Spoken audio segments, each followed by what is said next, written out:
전국 곳곳이 산불로 시달리던데 너무나도 기다려진 비 소식이 있었죠. 지난 화요일 늦은 오후부터 달고단 단비가 내리기 시작했고 식목일에 산불들이 진화됐다는 기쁜 소식이 전해졌습니다. 그래서 준비해봤습니다. 몰라도 사는데 지장 없지만 알고 보면 흥미로운 산불과 단비의 상관관계에 대한 정보입니다. 비가 얼마나 오면 불씨가 꺼질까요? 정답은 10mm입니다. 국립산림과학원에 따르면 10mm만 내려도 낙엽 위 표면층뿐만 아니라 낙엽 밑에까지도 물이 흘러들어 큰 불은 물론이고 잔불까지도 정리됩니다.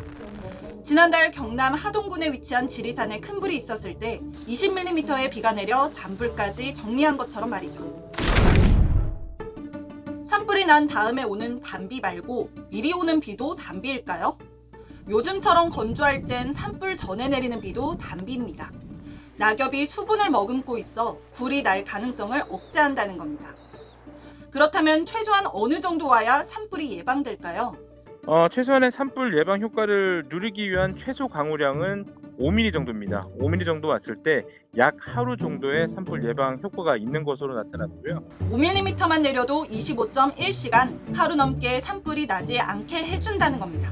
이번 같은 경우도 최소 20에서 30mm가 내렸기 때문에 2에서 3일 정도 방지 효과가 있을 수 있습니다.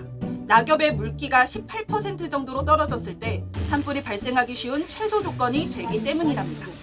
그런데 낙엽이 쌓인 곳에 비가 내리면 낙엽 수분량이 97% 증가해 3.5일 동안은 산불 걱정에서 탈출할 수 있다고 합니다.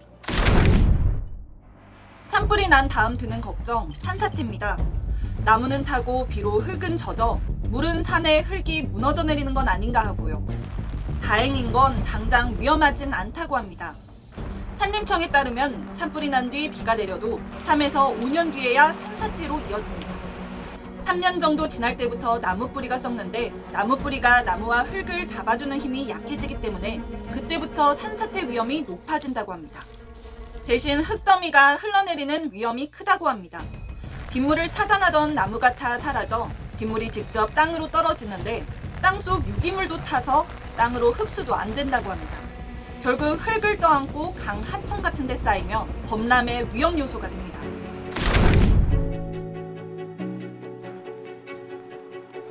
최근 내린 봄비로 산불을 잡기는 했고 당분간은 산불 걱정이 좀 떨어지긴 했습니다. 또다시 고온건조한 날씨가 지속되지 않고 계속 단비 소식 전해드리면 좋겠습니다.